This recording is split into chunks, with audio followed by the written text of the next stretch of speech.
So you talk about it being an amateur sport. You guys both had full-time jobs. Your careers have taken you respectively to the United States, to Australia.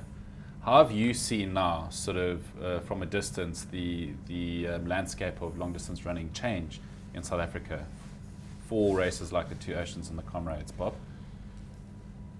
Well, I think that it's a frequently asked question, and my answer is that if you look at the nation's health card, and if the two ultras, the two blue ribbon ultras in South Africa are the Two Oceans and the Comrades Marathon, and this weekend there's 16,000 lining up for the half marathon, and the Two Oceans management committee has actually consciously scaled the 25,000 who previously ran down to 16,000. So there's an unfilled demand to run the 21, and I think in the 56 there are about 8,000.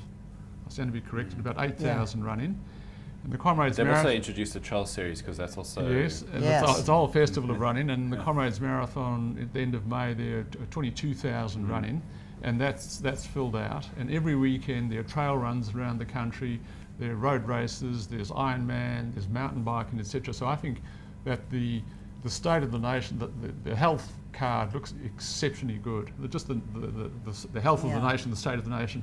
The fact that we don't have world record holders at the pointy end doesn't matter. It really doesn't matter. If I look at, say, the times of the top 20 finishes in Oceans this year and the top 20 finishes in Comrades, the average of the top 20 finishes will be a lot quicker than our day, when there were one or two excellent runners and the rest were okay, but not quite. So there's a lot more professionalism at the leading edge of these main races. Yeah, but the whole emphasis has been on participation and enjoyment, and people don't care. Don't care to go out there and I'm beat sure yourself up. You'll find for the first sort of 5Ks of the half marathon, you'll barely be able to move. It's become so popular, and it's like a gauntlet. Yes. So Look, that's great. I mean, just to I'm get speaking from my own people out there, experience. get people out there, enjoy it, have a great time. It's a great sport. It's it's a good leveler, you know. I think the most profound contrast between the 70s and 80s and today was that one can't remove the political status quo at the time from running. Was this country was being razed to the ground. You had the most demonic apartheid regime that was, and really it's on record, I'm not actually speaking on behalf of any political group here. The country, it was the most inhumane, brutal regime, and if you weren't white, you had no rights in this country, absolutely no rights. And in fact, even if you were a white male like I was, you got conscripted, which wasn't a great right. Let me tell you, I protested and I did my very best to avoid conscription. And miraculously, the government was trying to keep the rugby tours alive, because rugby kept the Nationalist Party happy and content, and as long as they could beat the All Blacks, things were good in South Africa. And in 1973, the New Zealand government stopped the All Blacks tour in South Africa, and they put the South African government under pressure to make some kind of political concessions on integration in sport. And I think they naively thought, okay, let a few black guys run on the track and field with some white guys, and maybe let a few black guys play tennis. And well, what happened in 1974, Titus Mamabolo won the first track and field medal in South Africa, racing Edward Bonzet over the 5,000 metres. And Bonzet was disqualified twice because he tried to block Mamabolo. So Mamabolo won the first track and field title in 74. Then in 75, the Minister of Sport, Dr. Piet Koenhoff, magnanimously granted the Two Oceans and the Comrades international status. Now that meant if there were two foreigners running, then theoretically the race was international, which meant blacks could participate on condition that the different racial groups didn't intermingle unnecessarily. Like, hey guys, you can't have any fun. You can run against each other, but don't have any fun. And I think they had no idea of that. Opened the door to, and you look at someone like Vincent Rakebele, who was the Mandela out of prison.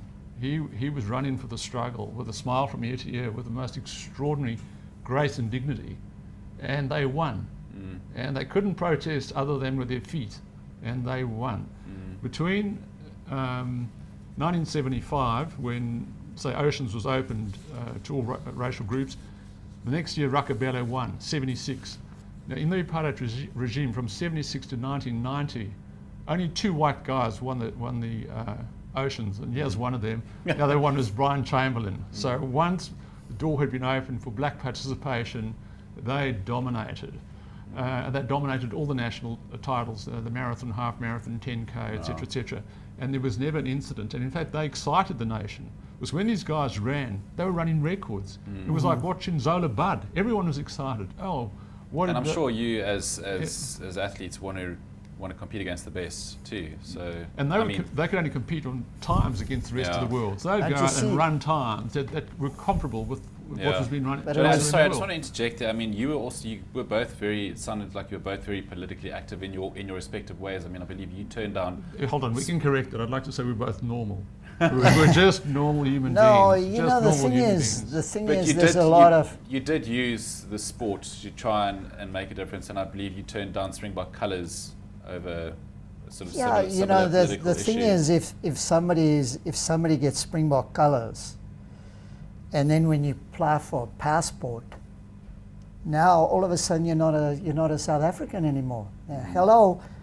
We don't give Springbok colours to Angolans, to Americans, Russians, or anybody else.